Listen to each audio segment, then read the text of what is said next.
Welcome to the Likes and Cash podcast. So today's a special episode because it's the episode before we actually do an in-person podcast in Miami. So it's going to be fun. We talk about Snoop Dogg's brand deal that actually failed and how Likes and Cash, again. We talk about our childhood stories that traumatized us. And we talk about how Marcos doesn't believe in Santa and how he doesn't think that Argentina winning the World Cup is a magical moment. See you inside. Did you like the thumbnail? I did like the thumbnail. That was funny. Who made that? You have a thumbnail person? Yeah, Boba. So Boba, pull it up if you have it. It's the one with Marcus with the gun. I thought it was great. Nope, you don't have PTSD or anything. I know. I saw Ryan. Ryan was like, "You're gonna go with PTSD." Nah, bro, it's normal. Like over here, it's normal. Like I've heard about it happening to everybody around me, but didn't happen to me yet. But it woke me up. Now I don't wanna live here. I wanna go somewhere else. So I'm going to Poland. But before I go to Poland, I got a quick stop in Miami. You know what I'm doing in Miami? A little in-person podcast. A little in-person podcast. That's right. We're having it. Yeah. There's got to be good venues in Miami where you can do that, right? Yeah, there is. I had the idea to run it with 2 love sacks, but I only have 1 love sack, so we can't do 2. We can't do the 2 love sack idea. But there's actually a podcast recording app that I used to use. I've used it in Vancouver before, and usually you could show up and they have all the stuff. So we're gonna have a first in-person pod next week. All right. Do you know how long it's gonna be? Should we do an hour or should we do extra long and just do 3 hours, Joe Rogan style? I think we can do a longer one, but there's gotta be food there. Because if there's no food there, then it's shit. Drink, yeah, like Joe Rogan where he always has the snack or a whiskey or something like that. Yeah, something. Get a pack of Zins. Just get a bunch of Zins, we put it in the middle of the table, and then we roll. Oh, Zinachino, didn't they just sell for $1 billion? What, Zin? Yeah. No clue. I just saw that. Do you take it? Do you take nicotine when you work? No, I'm a quadruple latte guy. Oh, okay. Well, is that Starbucks? It's actually Capital One Cafe. There's one right next to my apartment, and if you use your Capital One card, you get half off. Oh, well, there you go. Good. Pretty good. I just started using it because of Dan Code. Did I ever tell you this story? No, I'd love to hear it. So I moved on to Austin with Dan. The code still wasn't there. And I saw Dan was always popping this gum. And I'm like, what is that? He's like, it's a nicotine pouch. And I've never heard of it. I've never seen it. It's not in Guate. I'm like, what is it? Well, it's nicotine, so it helps you out. So it was 6 milligrams, right? Now, 6 milligrams for a newbie, that is a lot. I take maybe 1 or 2 now that I've done it for maybe 2 years. He takes 6, and that was the first thing I did. That was triple the amount. And it was the day we were moving in. So I remember the couch was not in place. All the pillows were all over the place, and I took it in the car. I'm like, I ain't feeling anything, Dan. What is this?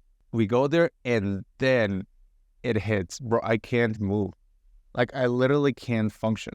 And then before we even set up the couch, I just fell asleep on the pillows of the couch that were on the floor because it was way too much. And turns out, Dan takes that for breakfast. He takes 1 sip of water, he pops this in, starts working 6 milligrams. That's around what I take in a day. He takes it early in the morning. It's some intense stuff. But I found that these nootropics or the stimulants, they work well. It's like a multiplier. So if you're already focused and you take it, it makes you more focused and it helps you out. But if you're unfocused and you take it, then it multiplies by 0, which is 0 or a negative number, and then you're fine, right? It's horrible. So it's better to be, if you take it during the thing, than before you start the thing. Unlike coffee. Coffee's good at the start. When I was kind of getting off the ground back in my Brooklyn apartment, when I had the anime shirt for your first, one of your first case study videos, I would have a full pot of coffee. So a full pot of coffee. I probably told this story on this podcast before. A full pot of coffee in the morning, and then for lunch, I would have a protein shake where I would put lion's mane in it. And I would have a lion's mane chocolate peanut butter banana protein shake, and I would use that to push through for the next half of my day. But what's lion's mane? I think it's like that. It's supposed to be a nootropic mushroom that helps your focus and your brain recovery and stuff like that. I never know when those things are placebos or not. To be honest, coffee's the only thing where I'm like, I feel it. You know what I mean? Yeah, I know what you mean. I've taken a lot of I take some calcium vitamins and some magnesium glycinate. And if you ask me, like, do you feel the effect? Not really. Like, I just take it because I want to be cool. That's what I do. I hear you. So what have you been working on this week? I got a few stuff I can cover, but what have you been up to? Interesting. I've just been looking a lot into. I don't know if you've noticed. I guess we'll probably be one of the first podcasts to talk about this. The school games are starting. Hormozy is starting called the school games. I don't think he's publicly announced it yet. I really thought this is gonna be one of the first podcasts ever where we were not gonna mention Hormozy 10 minutes in, but maybe in the next one. Sorry, guys. What's the record? 5 minutes and 51 seconds. Yeah, well, I mean, you did better than last time. Well done. No school, no Hormozy. All right, I'll learn this for next time. But yeah, it looks like the school games, they're gonna do like a 30-day challenge, and the top 10 are gonna go fly out to their Vegas headquarters. And I thought that was I think it's gonna shake up. I think it's gonna probably take over the minds of the industry for probably most of February. It's gonna be really good for you because a lot of your, do you call them students or clients? Clients. A lot of your clients will likely be participating. I think it's probably going to take over the industry for 30 days. And, I'm on a hot streak with these predictions, let me just say. So. Yeah, you've been doing well. You got the Threads one right. Yeah. You got the Mr. Beast posted something on X. You got that one right. Finally, it took him a year and a half to fucking fulfill that one. I don't think he's going to do it again, to be honest, because I feel like he's all about, and I guess we could segment to that for now. He's posting it basically to measure the ad revenue. And I don't know if you've got an ad revenue check from Twitter yet, but it's like $50. Yeah, bro. Like, look what I bought with my Twitter ad revenue. These are new socks. Like, I'm wealthy now. You got like Marvel socks, like Avengers socks. No, those are like four ball socks, but I don't like the ones that are like too low because I don't like it when the shoe hits you in the heel. I hate that. So I'm a long socks guy. So Mr. Beast posted that video. I mean, even if it gets like, from what I've seen, 5 million impressions is the minimum, and you get like $10, $15, $20. Even if this video gets 100 million views, right? It's like, a couple $100. That same 100 million views on YouTube is going to get him like $100,000. So I just don't think he's going to post it again, to be honest. But I think what he should do is post his old videos on Twitter. Like, he has videos of him saying like Jake Paul 1,000 times for 10 hours straight, and like old videos that nobody's watching anymore. You should post those and rack up some ad revenue that way, and then just have it like 6 months away is when he posts the videos, when people aren't really watching him as much. You know who I think got some really good ad revenue? Dylan Dennis back in the fight. Do you remember that? He was raking. I don't know if you guys ever saw that, but that was epic. Yeah. That was one of the most epic marketing campaign ever. And the worst delivery ever.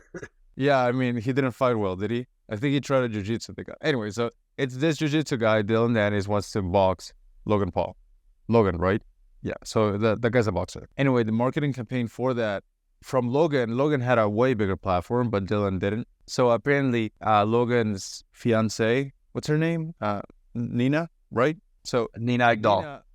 Yeah, so you probably know her because you probably slept with her. That's the meme. So because apparently everyone slept with Nina, right? And he had pictures over pictures over pictures with LeBron and just a bunch of random dudes. And that was the marketing campaign for it. He would just never talk about Logan Paul. He would only talk about Nina. And it was hilarious. It was incredible. Like, I've very rarely been this entertained with a marketing campaign on Twitter. It was great. But the guy probably pulled in, I don't know, how much do you think he pulled in? Maybe tens of thousands from Twitter ad revenue? Yeah, he probably brought in close to 5 figures. I mean, he was getting like 50 million views like per tweet, just like tweeting all day, every day. It was an epic campaign. I loved it. Also, did you see this? I posted this yesterday. A client sent this. Snoop Dogg, that's right. So, Solo Brands names new CEO after Snoop marketing miss. So, Snoop Dogg, let's see how many followers Snoop Dogg has. He has 84.5 million followers. Now, they partnered up with this, I don't know, these brands. I think it's outdoor retailers. I don't know. Anyway, a brand. And Snoop Dogg partnered up with him, sent out a bunch of posts about it, but they only raised brand awareness, but did not lead to sales for his stove. Snoop Dogg, with 84.5 million followers, only rose brand awareness, but did not lead to sales. Maybe like some cash, fellas. I think this is a great example for the audience too. It's that for someone, if you scroll down his feed, right, I swear like 20 of his last 30 tweets are promoting something, and it's always something different. I'm like, he's always promoting somebody else's product, something this, something that. I think that's a good lesson where it's like, if you try to sell something different every single time and just like you have put no effort into your product, it's like, this is what happens. Your audience gets exhausted and they don't trust you to buy anymore. Whereas if you look at like JK, for example, and you go down his feed, only selling one thing, always selling the same thing. And you could change the wrapper, but it's always the same core topic. And you've kind of built your audience and conditioned your audience around your offer.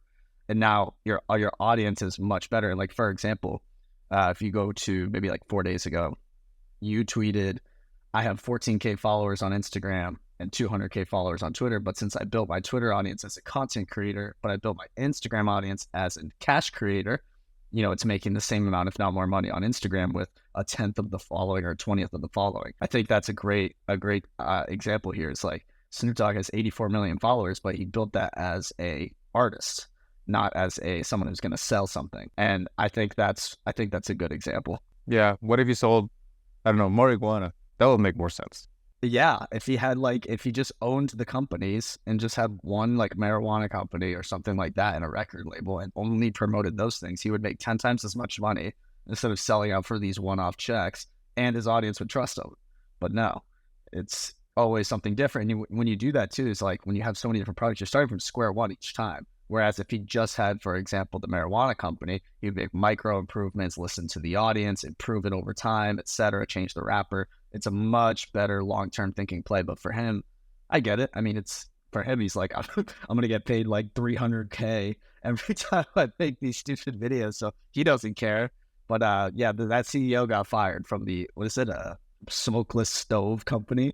The CEO got fired. They wasted the whole marketing budget on Snoop Dogg. Shit. Okay. Well, you know what I don't understand is when these big celebrities like Shaq, they make commercials, or like Snoop Dogg. I'm like, are you not rich enough? Like, why are you doing all this stuff? I want to harp on one thing you said. I don't know if harp on is the right verb, but I've heard it once and it sounds cool. But I want to talk about one thing you said, which is I'm only selling the same thing. There's a shade of nuance to that one. And it's that I don't think I'm not selling the same thing. I'm selling components of the same thing. So an example is I have cash creators, which is the main thing. Yeah. But sometimes I will host a one-time workshop. Let's say this one I'm hosting on Monday. It's about selling without sales calls. So I will sell that same component. It's just a guest pass to that event, which is part of the main thing. So I don't really make offers. I cut mini offers from the main one. So that's like an important distinction because, oh, you wanna hear a trippy number? Here's a trippy number. I got 22,000 people on my list. That brings me 20% of clients. I have a sub-segment of 250 people. That brings in 80% of clients, 250. So how is that possible? Because I offer smaller commitments, like a one-time workshop or a smaller thing. And once they are introduced into the thing, they're more willing to join into the next thing. It's like, I think that I disagree with the way most marketing, at least in our space, is, which is sell the big thing only. I disagree. I would rather sell something that gets people in motion because a prospect in motion stays in motion. So a smaller thing, to me, is actually a better route for LTV. So I will sell something that's like $100 so that I can sell something that's bigger upfront. I would not ask people to marry me on the first date. I will take them on a few dates and then ask them to marry me. It takes longer, but it makes a lot more money. So I like it. It kind of reminds me too of when you said selling components. It's like a good example of this. Let's take Tesla at like the largest scale, or even Amazon, but let's do both. So Tesla, you have your main thing. So for you have your core offer. What would you call that? Cash creators. Just like say cash creators. So you have cash creators, right? That's the Tesla. That's the actual car. And then you can get, not only can you get the add-ons, but you can also get the solar roof. You can get the supercharger. You could just get the fucking merch. Right? You see how there's like all these things that kind of support the Tesla brand, and you can get all of the different components. Like I can get the solar roof without having a Tesla. right? Because it's still supporting the same mission. Or I could just get the main thing, which is the Tesla. You could do this with Amazon too, right? Like you could be a Prime member, or you could just fucking use Amazon, or you can get a Kindle, or you can get an Alexa. I have all of those things, right? So like, I'm a super fan. So I feel like that's kind of how it works together. And then obviously with Snoop Dogg, he's promoting a fucking cashless, or what is it? A cashless stove, smokeless stove. And well, it is a cashless stove too. Yeah, it also was cashless. There's no cash involved. Can we talk about the Tesla marketing though? I like that. Have you heard about this guy, Rory Sutherland? No. He wrote Alchemy and now works at Ogilvy, or like he ran Ogilvy. Anyway, brilliant marketing guy. And one of the examples he gave about how Tesla does excellent marketing is if you go to Tesla's website, they advertise the Tesla seats as vegan leather, also known as plastic, but they call it vegan leather so it'll look elegant. And I think that's really smart. I think that's really good. That's why red velvet cake is another example. So friends, I need to announce that we have all been scammed. Did you all know that red velvet cake is actually just chocolate cake with red coloring? I didn't know that. But we've all been scammed our entire lives and been sold as a different cake. But I like that these little nuances in how you name stuff can make a huge difference in the marketing and how much of that stuff you sell. And it could be as simple as just using the capital letter function in your keyboard. Now, for example, Marcos runs the birdhouse, right? If you could say, we're going to implement the funnel so you can get more leads. Kind of interesting. If Marcos says, we're going to implement the capital letter birdhouse DM sales funnel so you can get more leads, now it's more interesting. It could be as simple as just using the capital letter and putting a little name on what you do to get more people interested in what you do. I like that. Two things. Quick side note. One thing that's I have a Tesla. The one thing, no flex. The one thing that has been a complete, I did not suspect it at all, is having white seats, vegan leather white seats. I never really eat in the car anymore. Whereas I used to exclusively eat in the car. Like I would always eat in the car. I can't really eat in the car anymore because I'm afraid I'm going to stain my white vegan leather seats. Are they like easy to clean though? I don't know. I've never had to clean them. I don't know. Poor people problems, right? I don't eat in the car, so I wouldn't know. But no, I'm pretty sure they're like, I don't know what you call it when the surface doesn't allow water. It's like plastic, it cleans I off. think we've eaten one like Chick-fil-A once in the car, but we didn't get it stained, so it's pretty lucky. Side note, and I was just thinking about this when you were talking, is like one thing that Tesla does well now as a consumer, I understand it, is they've created features to their product, and I have good examples of this for my and your product. They create features to their product where once you go and start to use them, it's like you can never go back. So like there's a couple things with the Tesla. One is there's an auto brake. So like when I'm driving, if I take my foot off the accelerator, it just automatically slows down. And now I'm so used to it that if I'm coming up to a car in front of me, I just take my foot off the accelerator and it slows down and stops. If I were to go to a gas car, I would destroy the car in front of me. Like I would forget to brake and annihilate them. And then there's a couple other things like the touch screen, for example, like my wipers, I can turn off with the touch screen. I turn off the car with the touch screen. I don't have a key anymore. It's just my phone. Like all of these things have been indoctrinated to their product and I can never go back. And I think of your thing, and I'll give you your example, is one thing that you've done is you've been able to start closing sales without a sales team and sales calls. Do you think you can ever even go back? How big of a change it would be for you to have to go back? It would be like pulling teeth, right? I'd have to like peel your skin off to force you to go back to sales calls now because you've just indoctrinated yourself and now you're indoctrinating others and you've taught people the better way. For me, when I onboard a client, right, especially if they've done their content themselves, now that I'm doing their content for them, can you imagine if they've had to take that responsibility back and put out 30 pieces of content a week on their own, and they would have to allocate all that time to write all the content themselves? It's like, once you've been indoctrinated, it's like, it's really difficult to go back. And that's a good parallel to Tesla. And I think if you can create a feature of your product where you indoctrinate people, you have a customer for life. You call it indoctrination and call it, I don't know the Spanish word, malcriar, but it's like, you kind of treat them as like, it's like you privilege people too much, so now they don't want to go back. It's like I learned how to drive a stick, and I thought that was the only car that existed, right? But then I drove an automatic, and I realized, oh, this is like Mario Kart. This is easy, right? So once you give them that, it's like when they try the good thing, they don't want to go back. You know what I mean? Also, big reason why, like I want to make a point of this, and it's this is why I'm big on making. If you could choose where to allocate the best part of your service, do it in the beginning. Like always do it in the beginning, in my opinion. Because I think that people fall out of love with things more than in love with things. 100% the day you sign a client is the day you start losing them. So interesting observation. Now that I included one-on-one calls in the beginning with me, with the service, now people stay for longer, right? Because they know, oh, this is something I can get. And they buy more calls. So just an interesting parallel. If you had to choose where to put the best part of your service, do it in the beginning. And I think the criteria too that I was just thinking of for the product is like, I think the criteria for a product feature that would indoctrinate someone is it has to be something that people were already going to do. For example, they were already going to make sales, right? They're already going to be trying to make sales. They were already going to put out content and then do it better. So like for you, it's like they were already going to do sales and you just made the process easier for them.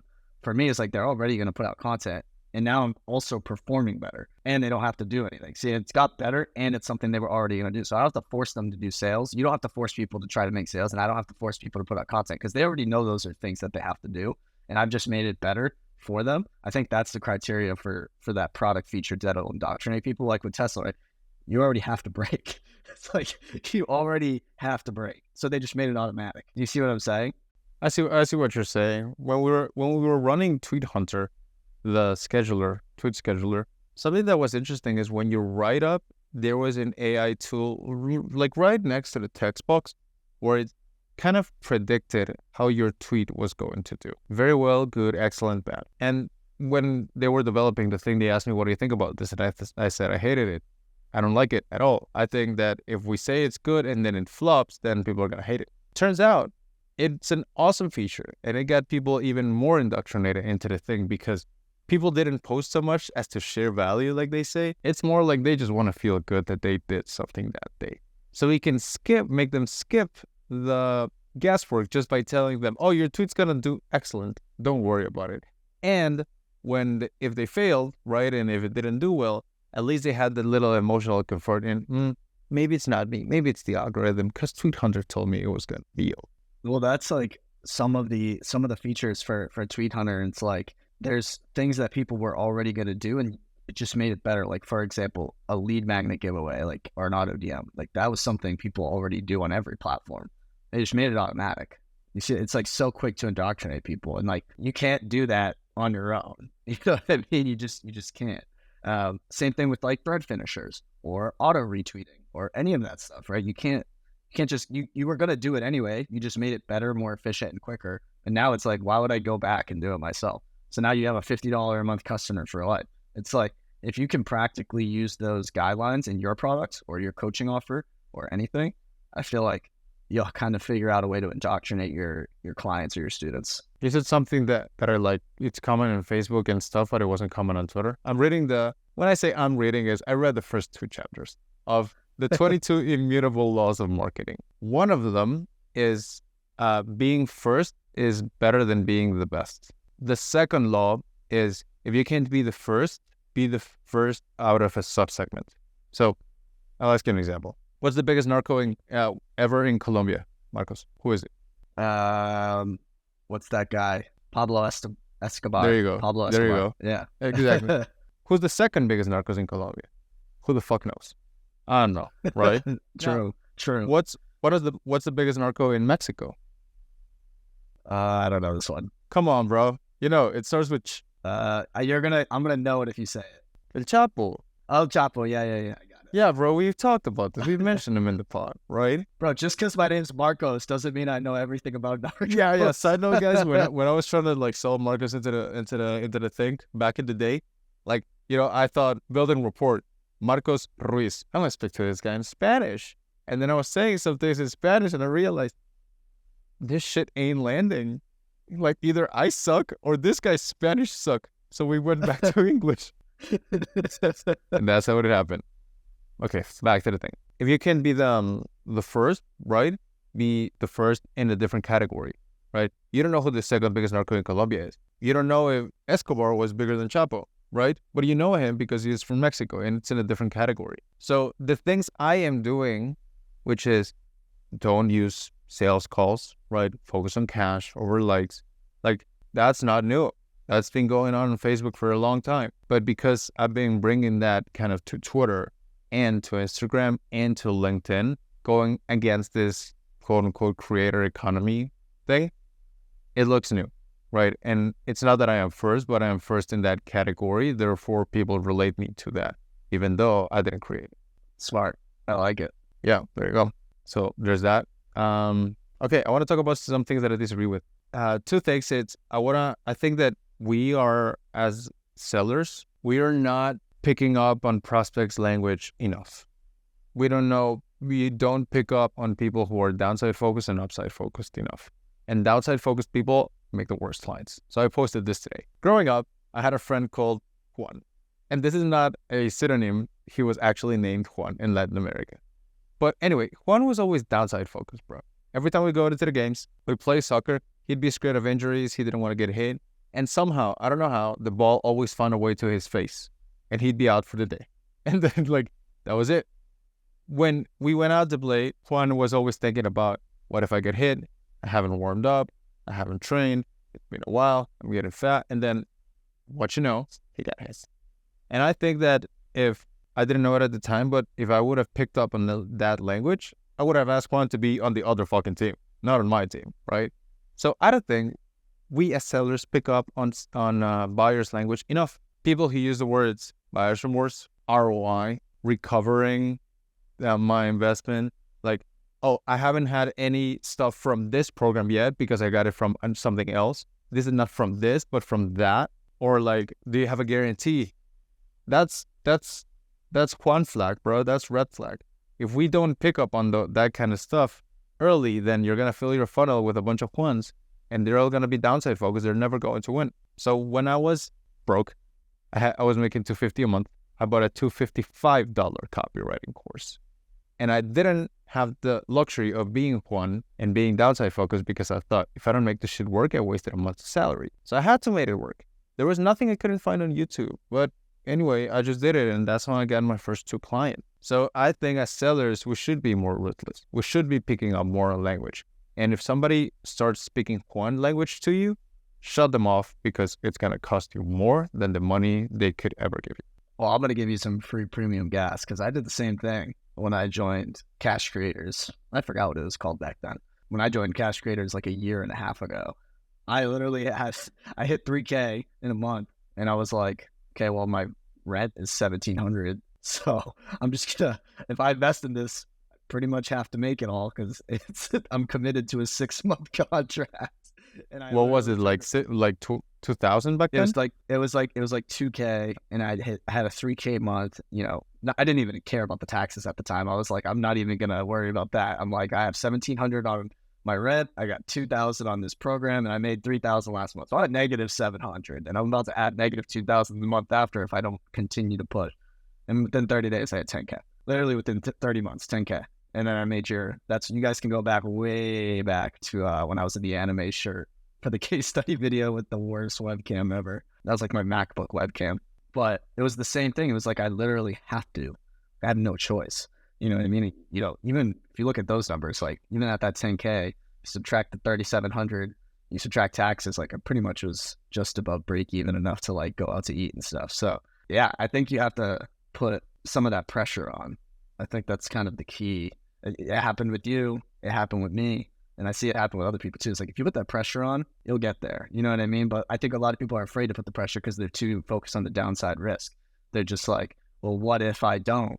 Well, I'm going to be homeless and like all this stuff. But for me, my mindset, and I'm not sure your mindset, my mindset was like, I'd rather be fucking homeless than we get a 9 to 5 and be a failure. So there's no choice here. So I was focused on the upside. I'm like, I'm going to do it. You can also make this stuff up. Like, have you seen that meme? Like, when you're trading and you imagine, if I don't lift this weight, I'm gay and my family dies. you could imagine that kind of stuff. So to me, it's just like I put. That's what Gary Vee said that. the way he stays grateful, it's like super psychopath. But he's like, you want to know how I have gratitude? I'm in the shower. I imagine my entire family gets sick and dies. I'm like, well, fair enough. That's a great way to be grateful. It's a good point.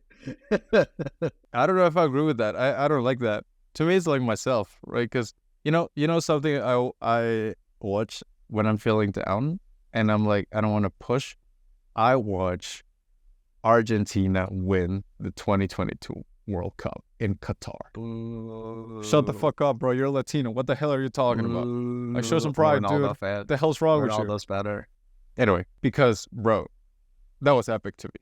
To me, I was like, I'm admiring greatness at the moment. You like, you don't know, bro. You're American. You have no fucking clue how epic that game was. You have like the context, everything leading up to. You have no clue. Like, I don't even watch soccer, bro, but I watch the World Cup. Like, every Latino needs to watch the World Cup. Did you know that half the world watches the World Cup final? Did you know that shit? Add that to your X revenue stuff. Anyway, big fan of watching events that inspire you. Same thing with writing. When I'm not feeling like writing, or like maybe I'm feeling it, but the juices are just not flowing, I'll just pull out a swap file, see other people that I admire, look at greatness, and then I'll be able to perform greatness. It was a big segue, but you don't understand it, bro. You had to be there. Here's my problem with it is that it was so, I'm not going to say it was rigged, but I don't think the sport is rigged, right? Because if you look at Emi Martinez's save at the end, where it's like from the angels of heaven had to have made that happen. But in my opinion, when every person in the world and every referee in the world knows that this is the moment that Messi could win, they subconsciously make decisions in his favor. He had the most penalty kicks in the history of a single World Cup. The most penalty kicks in the history of a single World Cup. That is not coincidence. I'm not saying they paid off the ref. I'm just saying that they had to have known subconsciously that this is Messi's moment. Then Messi gets outperformed in the final by Mbappe. Mbappe scores a hat trick in the final. And Messi goes and wins every individual award, even though he didn't have as good a season as Mbappe. But because the team won the World Cup and had the most penalty kicks in World Cup history, Messi is back. He's the greatest player of all time. Nope. It's all rigged. It wasn't even Argentina's first World Cup. It was their third World Cup. So not that special. I think it's overrated. And I think Ronaldo brought Portugal their first Euro, their first international trophy ever. And he brought them a second one too. He brought their first two ever. Messi brought them their third World Cup. It wasn't even unique.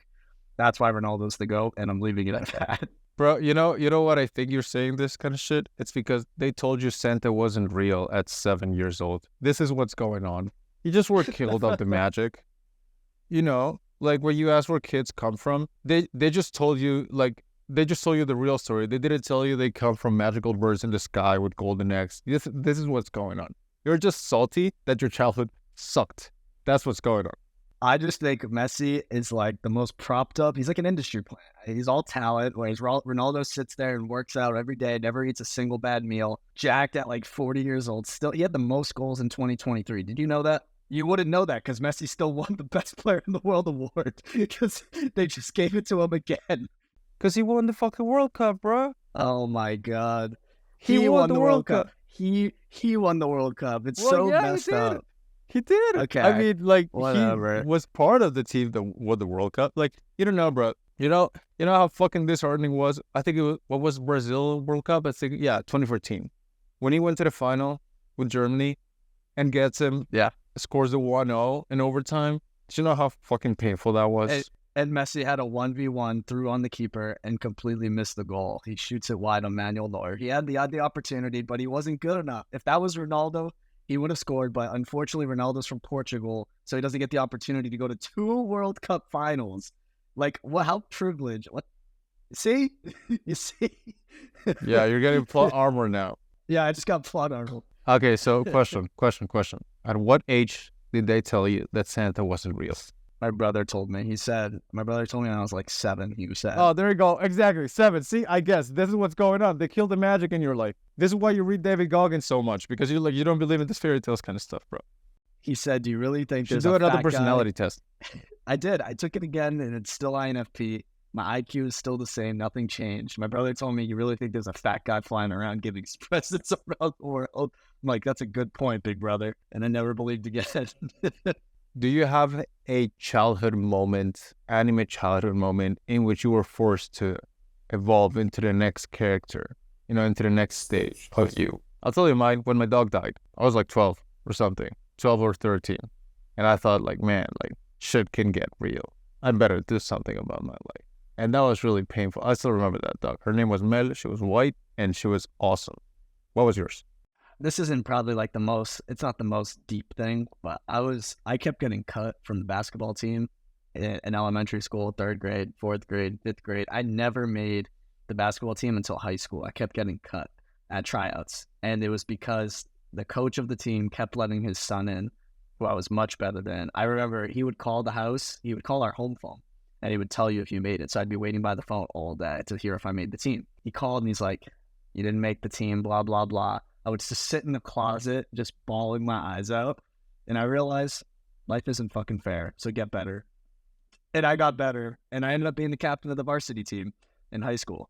I didn't go to college or play anything, but I was the captain of the team, and that kid's whose dad was the coach in elementary school didn't even make the team. But I was captain of the varsity team, so life isn't fair, get better. That was the lesson I learned. Fuck yeah. The algorithm isn't against you. Your content just needs to get better. Always has been, and that's what we've kept that message quite clear on this podcast. Yeah, that one we're there. I'll end it with the story because I know you gotta leave. But the way I learned good English was I went on a foreign exchange to Orlando when I was like 14, 13. And anyway, the family I live with, I was really fat, so they're like, we need to get you in sports, right? You gotta learn English and you gotta learn not to be fat. I'm like, sure, whatever. Apparently, there were the basketball tryouts. Now, I've never played basketball in my life more than like 30 minutes in a row. Like, I had no clue what was going on. And I should have known what the hell was in store for me when I entered the basketball court that Saturday morning, and I was the only Asian and everybody else was black. And everybody was doing this craziest like moves I've ever seen. And I'm thinking, geez, like this guy's really good, right? I remember I didn't score a single basket in the entire tryouts, not even the layups, not even the easy ones, not even the warm-up shots. And at some point, we were playing 3v3. And I remember these very clearly because I didn't know what this word meant at the time. But somebody throws me the ball, I grab the ball, and then I just kind of drop it. Dude just looks at me in the eyes and he goes, yeah. And that's when I knew, yeah, I ain't doing this shit anymore. Yeah, it's over. It was sad. But I like this pod. I enjoyed it. What do you think? Yeah, I liked it as well. Next episode, I was just thinking while we were doing this, we should either do a super long one or we should record like a month's worth and just do like 4 45-minute. I guess we'll see the vibes. Yeah, I mean, if it gets in, I can do this all day. All right, man. Well, all right. Talk soon. This was the pod. See you, boys. See you next week.